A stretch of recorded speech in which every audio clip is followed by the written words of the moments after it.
नमस्कार दोस्तों, share marketing class में आपका एक बार फिर से स्वागत है। जब हम मार्केट के अंदर एक लेवल बनाते हैं, अपने खुद की स्ट्रेटजी बनाते हैं, वहां पे हमें एक इंडिकेटर की जरूरत पड़ती है। आज हम उसी इंडिकेटर पर डिस्कस करने वाले हैं कि जब हम अपने लेवल बनाने चले, यानी सपोर्ट बनाने चले और ऊपर से रेजिस्टेंस बनाने चले, और यही हमें बनाने नहीं आए।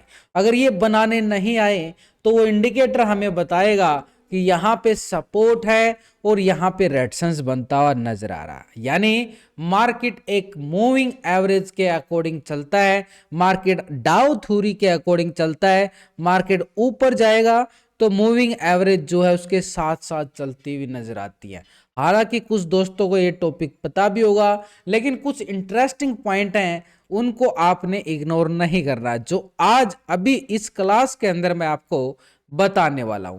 तो यानी डाउ थ्योरी हमने समझी थी, और डाउ थ्योरी में क्या था, अप ट्रेंड था, और उसी अप ट्रेंड के यहाँ पे की मार्केट के अंदर एक सपोर्ट लेती हुई मार्केट लाइन आगे जाती है और ऊपर के लेवल से गिरावट आती है। वो भी हमें संकेत इसी मूविंग एवरेज के साथ पता चल जाता है। लास्ट की क्लास के अंदर हमने वीवैप स्ट्रेटेजी को जरूर समझा था कि वहां पर एक एवरेज लाइन होती है, हॉरिजॉन्टल लाइन होती है, वो चलती रहती है, उसके ऊपर बाई, उसके नीचे सेल। लेकिन ये इंडिकेटर कुछ अलग है। इसकी स्ट्रेटजी, यानी इस इंडिकेटर को अगर मैं नाम देना चाहूं, मेरे खुद का नाम देना चाहूं, तो ये इंडिकेटर मार्केट की एक लक्ष्मण रेखा का काम करती है। यानी एक लक्ष्मण रेखा खींची जाती है और उसके ऊपर मार्केट इतना जबरदस्त सपोर्ट करता हुआ नजर आता है, और ऊपर की साइड भी एक लक्ष्मण रेखा होती है। ऊपर से बाजार फिर उसी लेवल को, रेखा को टेस्ट करके गिर जाता है। यानी मार्केट के पास ऑटोमेटिकली ये सपोर्ट और रेजिस्टेंस बन जाते। आखिरकार वो इंडिकेटर होता कौन सा है, आज मैं उसी की आपके साथ डिस्कस करने वाला हूं। तो चलिए आपको सिखा देता हूं कि ऐसा वो कौन सा इंडिकेटर है। पहले तो हम बेसिक से समझेंगे। बेसिक से समझें तो यहां पर टेक्निकल इंडिकेटर एक हिस्टोरिकल प्राइस और वॉल्यूम के बिहाफ पे कैलकुलेशन करके एक टूल बनाए गए हैं। ठीक है, ये टूल होते हैं, कोई पूरी तरह से 100% एक्यूरेसी नहीं देते, ये नहीं देंगे आपको, ये आपको पहले बता रहा हूं। लेकिन ये बड़े काम की चीज है, इनको इग्नोर भी नहीं कर सकते। इनको चार्ट के साथ लगाया जाता है और फ्यूचर में चार्ट के ऊपर क्या मोमेंटम होने वाला है उसकी एक भविष्यवाणी हम कर सकते हैं। सपोर्ट टूल के रूप में इसको उपयोग कर सकते हैं।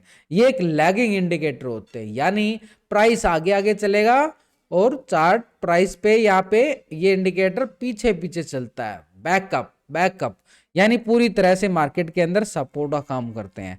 इंपॉर्टेंट नोट, आपको पता ही है कि मार्केट के अंदर जो दोस्त अभी इस चैनल पर नए आए हैं ना, चैनल को सब्सक्राइब कर लो, बेल आइकन को दबा लो, क्योंकि डेली आपके लिए एक नई क्लास आती है। उसके अंदर पूरा बेसिक से एडवांस, टेक्निकल, फंडामेंटल पूरा कोर्स आपको फ्री में करवा रहा हूं। तो बिल्कुल अभी क्लिक करो सब्सक्राइब पर, ताकि फिर आपको बार बार किसी और दूसरे के दम पर ट्रेड लेने की जरूरत ना पड़े।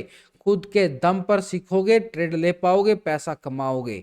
और इंडिकेटर यूज करें या नहीं करें, यूज कर सकते हो, आपको तरीका आना चाहिए इंडिकेटर को यूज कैसे करना है। कुछ दोस्तों को इंडिकेटर का पता जरूर है, लेकिन उसको स्ट्रेटजी कैसे यूज कर सकते हैं वो नहीं पता है। सच में इंडिकेटर क्या दिखाते हैं, ये इंडिकेटर हमें बाई और सेल का एक सिग्नल देते हैं कि यहां से सिग्नल मिल रहा है बाई का, यहां से सेल का मिल रहा है, वो एक सिग्नल मिल जाता है मार्केट के अंदर। इंडिकेटर सही करने का इस्तेमाल कैसे करें वो आपको अभी इसी क्लास के अंदर बताने वाला हूं। और करते समय बड़ी गलती क्या करते हैं, जब हम इसी इंडिकेटर को यूज करेंगे बड़ी गलती क्या हो सकती है उसको भी हमें अभी देख के चलना है। ऐसे अगर हम देखें, मार्केट के अंदर 8 तरह के इंडिकेटर होते हैं। उन 8 इंडिकेटर की मैं आपको पूरा चैप्टर, टेक्निकल इंडिकेटर के ऊपर पूरा chapter day by day class के रूप में आपको दे रहा हूं। अभी तक हमारी जो क्लास हो चुकी है आरएसआई पे हो चुकी है, सुपर ट्रेंड लास्ट की क्लास आप वीडियो देख सकते हो, स्टोकेस्टिक एमएससीडी भी हो चुका है और वीवैप भी हो चुका लास्ट में। आज बारी है ईएमए, एक्सपोनेंशियल मूविंग एवरेज, ये यानी 6th लेवल पे आ चुका हमारा। अब ये टेक्निकल इंडिकेटर कोर्स, उसके बाद बोलिंजर बैंड और पिवट्स पॉइंट को हम क्लियर करेंगे। आखिरकार ईएमए क्या काम करती, कैसे, ये क्या होती है। बेसिकली अगर हम समझे तो एक्सपोनेंशियल मूविंग एवरेज यानी ईएमए टेक्निकल इंडिकेटर है, track the price change, price का अप डाउन को सिनेरियो को समझने में हमारी मदद करता है। टाइम टू टाइम इसको हम यूज कर सकते हैं, एक ट्रेंड को बताता है और एंट्री और एग्जिट के लिए पॉइंट बता देता है कि इतने पॉइंट हमें एंट्री के लिए जो मिले हैं, इतना हमारे पास टारगेट और स्टॉप लॉस, यानी स्टॉप लॉस और टारगेट में हमारी मदद कर देता है। ये इंडिकेटर सपोर्ट और रेजिस्टेंस लेवल बनाने में हमारी मदद करता है। इसी के भी आप पे हम सपोर्ट रेजिस्टेंस भी बड़ी आसानी से बना सकते। तो चलिए चार्ट पर समझ लेते हैं, चार्ट पर जाकर हम देखते हैं यहां पर ये टेक्निकल इंडिकेटर कैसे काम करेगा। तो अभी आपके सामने मैंने लगा लिया यहां पर धन का ट्रेडिंग व्यू का एक चार्ट लगा लिया, आप भी लगा सकते हो। अगर धन का लगाना चाहते हो धन का लगा सकते हो, वहां पे फ्री वर्जन है, और ट्रेडिंग व्यू का लगाना चाहो वो भी फ्री वर्जन है। बस डिफरेंस इनमें यह है कि ट्रेडिंग व्यू आपसे पैसे मांगता है, धन का चार्ट आपसे कोई पैसे नहीं मांगता है, वहां पे फ्री वर्जन है। तो उसका डिस्क्रिप्शन के अंदर मैं लिंक दे दिया है, वहां पर अपना डीमैट अकाउंट ओपन कर लेना और फ्री वर्जन को यूज कर सकते हो लाइफ टाइम के लिए। तो अभी अगर हम देखें जो यहां पर मैंने जो चार्ट लगाया है ये निफ्टी का, आप भी किसी भी स्टॉक इंडेक्स का लगा सकते हो, कोई दिक्कत नहीं है। आप जो भी लगाना है, चाहे अभी अगर हम देखें तो बैंक निफ्टी का लगा लेते हैं, डेली निफ्टी का लगा लेते हैं, आज बैंक निफ्टी का चार्ट लगाते हैं। पहले तो चार्ट लगा लिया, ये एक बार ये तो मेरी ड्राइंग बनी हुई है, ये लेवल जो मैंने पैटर्न बनाए हुए हैं उसके, इसको मैं कर देता हूं इग्नोर कर देता हूं इसको, ये बिल्कुल ब्लैंक चार्ट, ठीक है। अब मैं यहाँ पे आपको बताता हूं, पहले तो ऊपर की साइड जो टाइम फ्रेम होता है हमारे पास, ये बड़ा इंपॉर्टेंट है। हर चार्ट के ऊपर टेक्निकल एनालिसिस करने से पहले आपको टाइम फ्रेम डिसाइड करना पड़ेगा कि आपको किस टाइम फ्रेम पे क्या चार्ट देखना है। अगर आप 15 मिनट के टाइम फ्रेम पे देख रहे हो तो आपको 15 मिनट के अकॉर्डिंग ही आपको एंट्री और एग्जिट करनी पड़ेगी।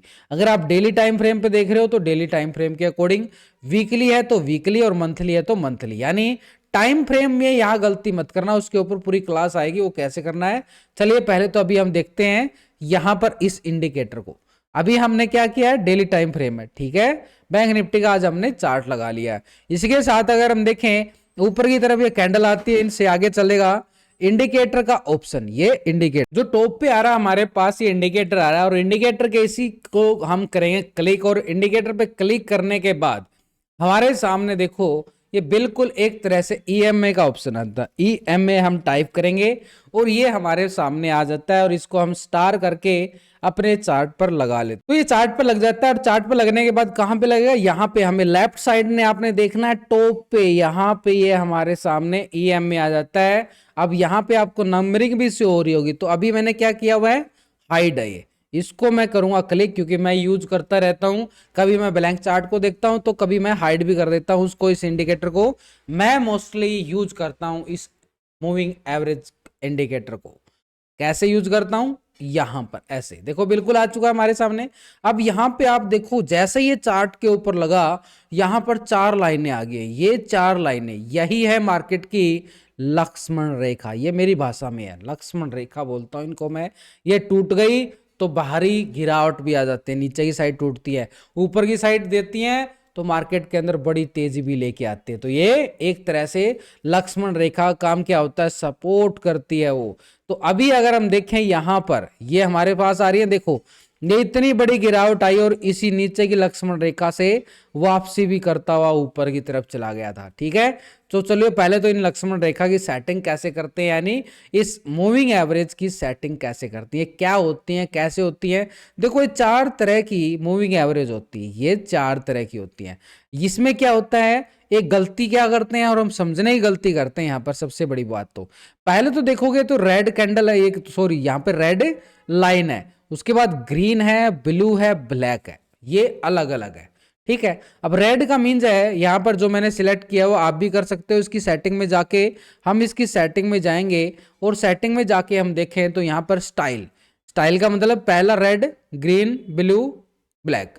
विजिबिलिटी पे क्लिक करें तो ये हमारे पास पूरी तरह से ऑटो मोड आ जाता है। लेकिन स्टाइल में जाके देखें तो हमारे सामने देखो रेड किया हुआ, पहली यहां पर रेड है यानी 20 है, उसके बाद ग्रीन है 50 है, उसके बाद ब्लू है 100 का है, और ब्लैक है 200 का कलर मिलेगा, ऐसे जैसे ऊपर की साइड आ रहा है।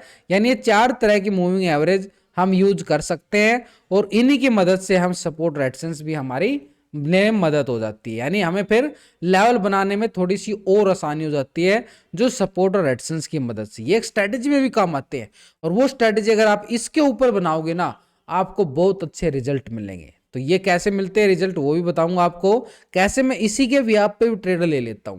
तो अभी हमने क्या किया, ये मूविंग एवरेज लगाई है, ठीक है। अब ये मूविंग एवरेज जो है ना, देखो एक बार नोटिस करना, लॉजिक है ये छोटा सा, जो 20 EMA है ना, इसका मतलब है मार्केट के अंदर जो लास्ट की 20 कैंडल है, लास्ट की 20 कैंडल, 20 दिन नहीं बोलना आपने, 20 दिन नहीं बोलना, बीच में छुट्टियां भी आ जाती हैं। अब लास्ट की 20 कैंडल का मतलब लास्ट की 20 कैंडल और टाइम फ्रेम पे, अगर आपने 15 मिनट का टाइम फ्रेम लगाया है और लास्ट की 20 कैंडल 15 मिनट की एवरेज करती हुई ये EMA बनती है। सिंपल बात, 50 EMA यानी 50 EMA वो क्या है, लास्ट की 50 कैंडल टाइम फ्रेम के अकॉर्डिंग। अगर आप डेली टाइम फ्रेम ले रहे हो तो लास्ट की 50 दिन का वो क्या दिखाएगी, 50 सेशन का, यानी एक दिन ही कैंडल है तो लास्ट के 50 सेशन को मूविंग एवरेज करती हुई नजर आएगी। और उसके साथ यहां पर 100 का है तो 100 का यानी लास्ट के 100 दिन को एवरेज करते हुए वो लाइन हमें नजर आई। 200 का मतलब लास्ट के 200 दिन का यानी 200 कैंडल वो हमें एवरेज करती हुई नजर आएगी। तो ये हमें नोटिस करना है, कहीं ऐसी गलती मत कर लेना कि आपने डेली टाइम फ्रेम चार्ट लगाया है और स्ट्रेटजी बना रहे हो 15 मिनट पर, यहां पे थोड़ा सा आपके लिए गलती हो जाएगी और वो फिर अब ये आपको थोड़ा सा खराब रिजल्ट देगी। रिजल्ट अच्छा चाहिए तो जब आपने 15 मिनट का ही चार्ट लगाया तो 15 मिनट का ही अकॉर्डिंग ही आपने एंट्री एग्जिट करके चलनी पड़ेगी। ये नहीं है डेली टाइम फ्रेम पे देख के आप बाई कर रहे हो और 15 मिनट के अकॉर्डिंग आप सेल कर रहे हो, ऐसे नहीं चलेगा, ये आपकी गलती हो जाएगी। अब इसको यूज कैसे कर सकते हैं, यूज करने का तरीका और फार्मूला देखो, जितने बड़े टाइम फ्रेम पे इसको हम जाएंगे देखने उतने अच्छे रिजल्ट देगी। ये लो भाई, क्लिक किया और रिजल्ट हाजिर है, क्लिक किया और रिजल्ट हाजिर है आपके सामने। वीक अभी क्या किया मैंने, मंथली, मंथली टाइम फ्रेम पे यहां पर ये बैंक निफ्टी किसको सपोर्ट कर रही है, यहां पर लगातार देखें तो इसको सपोर्ट करता हुआ बैंक निफ्टी ऊपर की तरफ चला जाता लगातार। यानी ये क्या हो गया, हमें डाउ थ्योरी की बता रहा है ट्रेंड अप है, ट्रेंड पॉजिटिव है। कौन सा लेवल पे जा रहा है, अब यहां से डाउ थ्योरी के अकॉर्डिंग देखो 38,000 से लेके और अभी यहां पे क्या दिखा रहा है, ये करीबन 48,000 हाई लगाता 54,000, यानी बार बार इसी को सपोर्ट कर रहा और अभी भी इसी के सपोर्ट जोन पर आ चुका है। ये तो मैंने अभी देखा है बड़े मंथली टाइम फ्रेम पे। चलो कोई बात नहीं, ये भी हमारे लिए अच्छी बात होगी, एक एनालिसिस हो गई कि यहाँ पर बैंक निफ्टी अभी सपोर्ट कर रहा है और वो भी मंथली लेवल को सपोर्ट कर रहा है। और जो मंथली लेवल को सपोर्ट करता है वहां से रिकवरी की संभावनाएं भी बड़ी अच्छी बन जाती हैं। ये मंथली लेवल को सपोर्ट कर रहा है, लेकिन अभी इसी के साथ देखो ये मूविंग एवरेज को सपोर्ट करता है, यानी नीचे की लाइन पे ये सपोर्ट जोन बन जाता है। और जैसे ही यहां से ब्रेकडाउन आएगा, यानी इस कैंडल ये लाइन इसके नीचे आएगी, ये इसके नीचे आएगी, तो नीचे की साइड फिर हमारे इस लेवल तक की गिरावट देखने को मिलती है। और ये ऐसे ही बाजार के अंदर हमें देखने को मिलेगा। जैसे ही देखो यहां पर एक पॉइंट हमें नोटिस करना पड़ेगा, यहां पे जो कैंडल बनती है ना, जो कैंडल स्टिक का पैटर्न के ऊपर मैंने लास्ट की क्लास दी हुई है उसको समझना। पहले पहले तो इन कैंडलों को नोटिस करना, क्योंकि ये कैंडल इस लाइन को सपोर्ट करती है। वो उस लाइन पर कौन सी कैंडल बन रही है वो बड़ा इंपॉर्टेंट हो जाती है। अब यहां पे हमें देखना है कैंडल कौन सी बन रही है, कौन सा पैटर्न यूज हो रहा है, उसके अकॉर्डिंग हम इस मूविंग एवरेज को भी यूज अच्छी तरह से कर पाएंगे। अब आप बोलोगे तो यहां पे सपोर्ट तो कर रही है, इसको तोड़ेगी तो नीचे तक जाएगी, यहां पे क्यों नहीं जा पाई, ये आपके मन में सवाल आ चुका होगा। तो भाई ये मन में सवाल आया है तो अभी बात करेंगे, इसी का रिप्लाई अभी देंगे। तो देखो यहां से इसी लाइन को सपोर्ट किया, नीचे से पतली हो गई, यानी बायर एक्टिव हो गया, खरीदार एक्टिव हो गया। नीचे जैसे ही नीचे आए खरीदारी करनी शुरू कर देते हैं लोग, यहाँ पे जैसे नीचे आए नीचे से खरीदारी आनी शुरू हो जाती है, और जैसे ही खरीदारी आई तो कैंडल रिकवर मार जाता है, रिवर्सल। ये हमारे लिए इंपॉर्टेंट है कि इसके नीचे कैंडल कैसे क्लोज हो रही है। कहीं ऐसा तो नहीं है नीचे आया वापसी रिकवरी कर गए ऊपर की तरफ ले गई, नीचे से पतली हो गई, ये हमारे लिए जरूरी होता है कि अगर इसके नीचे हमें बियर कैंडल मिले, यानी पूरी तरह से भरा भरा माल इसके नीचे क्लोज हो जाए, तो नीचे का टारगेट हमारे पास होगा। ये हमारे पास बड़े मंथली चार्ट के अकॉर्डिंग हो गया यहां पर कि बाजार के अंदर ये ट्रेंड हमारे पास बनता हुआ नजर आ रहा है। इसके साथ अगर हम देखें वीकली टाइम फ्रेम पे कितना अच्छा सपोर्ट करती है। अब यहां पे देखो भाई, वही अभी मैं बात कर रहा था ना आपके साथ, अभी यहां पे इसने क्या किया, ये 20 वीकली टाइम फ्रेम पे है, यानी 20 वीक की ये कैंडल के एवरेज कर रही है। तो ये जैसे ही यहां पर ये कैंडल, ये क्या हुआ, ब्रेकडाउन हो गया, नीचे की साइड क्लोज हो गई। नीचे की साइड क्लोज होते ही हमारे पास फिर कौन सा है, ग्रीन जोन तक का टारगेट है। वो ग्रीन जोन भी टेस्ट हो गया, ग्रीन जोन को यहां से फिर से ब्रेकडाउन कर दिया यहां पर बैंक निफ्टी ने, यहां पर ये क्लोज हो गया। उसके बाद फिर हमारे पास लेवल ये आ जाता है, यानी ब्लू लाइन का। अब क्या हो जाता है कि नीचे की साइड ये ऐसे ही, अब यहां पे ऐसे ही हुआ है और ये इसको सपोर्ट करके आगे जाता रहा है, ये ऐसे ही देखो बिल्कुल ये, यानी वो देखना होता है कि कौन से लेवल, कौन सी मूविंग एवरेज को अभी चार्ट हमारा सपोर्ट कर रहा है, कौन सी एवरेज लाइन है। और अगर इस एवरेज लाइन के नीचे ब्रेकडाउन आया है तो नीचे कौन सी एवरेज लाइन है उस लेवल को सपोर्ट करेगा। अब नीचे की साइड तो आ गया, ऊपर की साइड कैसे करेंगे, ऊपर की साइड भी देख लेते हैं कि कितना किस लेवल को सपोर्ट करता हुआ। पीछे टेस्टिंग देखें तो हमारे सामने बिल्कुल पता चल जाएगा।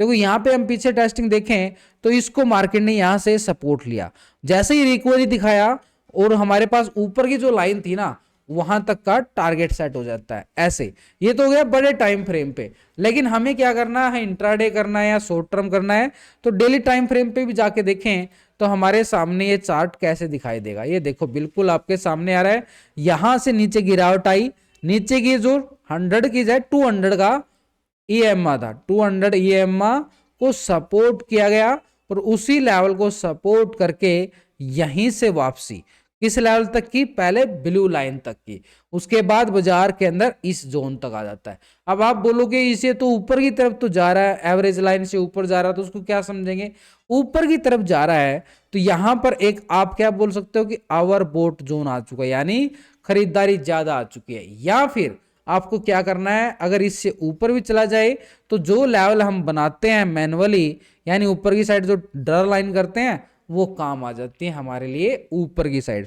लेकिन अक्सर ही अगर हम देखें तो इस लाइन के ऊपर आ जाती है तो मार्केट के अंदर क्या रहता है, पॉजिटिव ट्रेंड रहता है, यानी चारों लाइनें के ऊपर है तो मार्केट एक बड़े ही रंगीले अंदाज में देखने को मिलेगा। बिल्कुल भरे भराया हरा भरा माल लॉन्ग साइड की तेजी की तरफ जाता हुआ हमें नजर आता है। और वहां पे हमारे फिर काम आएंगी कैंडल, जो एंट्री और एग्जिट करने में मदद कर देती हैं ये कैंडल। तो इसलिए हमें सपोर्ट मिल जाता है, ऊपर की तरफ टारगेट भी मिल जाता है। ये हमारे लिए एक तरह से सपोर्ट और रेजिस्टेंस का काम करती हैं ये मूविंग एवरेज। 1 घंटे के टाइम फ्रेम पे जाके समझ लेते हैं, यहां पर 1 घंटे का टाइम फ्रेम लगा लेते हैं और 1 घंटे के टाइम फ्रेम पे भी देखें जो कभी ये ट्रेंड यहाँ पर नेगेटिव चल रहा है तो ये देखो यहाँ पर अच्छी तरह से समझ में आ रहा होगा आपको कि यहां से नीचे के लेवल से रिकवरी, क्योंकि ये आवर सोल्ड जोन आ गया। भाई पहले हम क्या समझ रहे थे, इन लाइनों के ऊपर है तो आवर बोट जोन है, यानी खरीदारी हद से ज्यादा है, और यहां से नीचे आ चुका है तो आवर सोल्ड जोन होने शुरू हो जाता है। तो आवर सोल्ड जोन हो रहा है तो यहां से हमारे लिए क्या हो जाता है कि खरीदारी आना बन जाता है। वो किस लेवल तक, इस लेवल तक, पहली एवरेज लाइन तक जो नीचे शो करेगी, इसी एवरेज लाइन को सपोर्ट करके आगे बढ़ता है तो सेकंड एवरेज लाइन तक हमारे लिए टारगेट हो जाते हैं, और सेकंड को एवरेज करता है तो थर्ड लाइन तक के टारगेट हमारे पास बन जाते हैं। लेकिन थर्ड लेवल से अगर हमें रिजेक्शन देखने को मिले तो दोबारा से नीचे की तरफ फिर सपोर्ट जोन जो नीचे की तरफ एवरेज लाइन है उस लेवल तक हमारे लिए नीचे के टारगेट बन जाते हैं। तो ऐसे बार बार कई बार मार्केट क्या करता है, इसी लाइन को टेस्ट करके फिर गिर जाता है, इसी लाइन को टेस्ट करके फिर गिर जाता है। देखो यहां से जैसे ये हो रहा बाजार, ऐसे ही यहां पर अब ये क्या दिखा रहा है, ये ट्रेंड दिखा रहा है कि जब तक इसके नीचे रहेगा नेगेटिव ट्रेंड रहेगा, ये साफ साफ, यानी एक तरह से जब ऊपर की तरफ जाएगा ना बाजार तो ये उल्टी हो जाती हैं लाइनें। जैसे ही कैसे ऊपर होगी हमारे पास 20 EMA जब ऊपर जाएगा, और इसके पहले होगी 50 EMA, ये हमारे पास ऊपर की साइड, और जब नीचे की तरफ होगा तो नीचे जो रेड लाइन बनाई गई है ये हमारे पास नीचे की तरफ आ रही है, यानी 20 EMA को रेडसेंस बना के बार बार नीचे गिर रहा है, ये नीचे की तरफ आ रही है। यानी जब ऊपर की तरफ होगा तो 20 EMA ऊपर होगी, और जब बाजार का ट्रेंड नेगेटिव होगा तो 20 EMA नीचे होगी। ये तो ऑटोमेटिकली हो जाती है, हमें भी कुछ करने की जरूरत नहीं होती। ठीक है, ये हमारे पास जरूर रहेगा। अभी हमें इनके साथ क्या करना है, हमें इन साथ कैंडल को तो देखना ही पड़ेगा भाई, कैंडल के बगैर तो कुछ होने वाला नहीं है मार्केट में। ये तो कैंडल तो ATM मशीन है मार्केट की भाई। कैंडल स्टिक पैटर्न की जो क्लास है एक बार फिर से आपके लिए आने वाली है, क्योंकि ये बड़ा इंटरेस्टिंग है, इसी पर पूरा मार्केट टिका हुआ है, ATM मशीन है मार्केट की। तो भाई इसको आपने क्या करना है, दोबारा फिर मैं आपके लिए लेके आऊंगा। लेकिन अभी जो लास्ट की क्लास दी गई है ना कैंडलस्टिक पैटर्न के ऊपर, उसको इग्नोर मत करो। पूरा चार्ट तभी समझ में आएगा आपको जब ये, क्योंकि हर इंडिकेटर में हर चार्ट पर कैंडल ही तो है, कैंडलों को देख के तो लेवल बनते हैं, कैंडलों को देख के ही तो पैटर्न बनते हैं। इसलिए कैंडलस्टिक कुछ क्लास है जो लास्ट की, उसको इग्नोर मत करना, वो बड़े इंपॉर्टेंट है। उसको देखोगे तो चार्ट आसान हो जाएगा आपको समझना। तो ये हमारे पास हो गया, ये घंटे के टाइम फ्रेम पे, यानी किसी भी टाइम फ्रेम पे हमें चार्ट को समझना है तो उसी टाइम फ्रेम के अकॉर्डिंग ही हमें एंट्री एग्जिट को कैंडल को देखना है। 15 मिनट के इंट्राडे टाइम फ्रेम होता है यहां पर, ये देखो 15 मिनट के टाइम फ्रेम के अकॉर्डिंग अभी हाल ही के सेशन में आपको समझ में आएगा कि मार्केट के अंदर सेशन के सिनेरियो के अकॉर्डिंग क्या बन रहा है। अब यहां से देखो ऊपर की साइड तेजी आई है, ये आई है, लेकिन ऊपर की साइड क्या थी, 200 EMA थी, और इसी को रेजिस्टेंस बनाकर यहीं से रिजेक्शन और ये गिरावट आई बिल्कुल। अगर हमें नीचे के लेवल बनाए होते जो हमें मैनुअली बनाने होते हैं, वहां तक का लेवल भी ले सकते थे, या फिर हमें नीचे की जो लाइन है उस तक का लेवल ले सकते थे।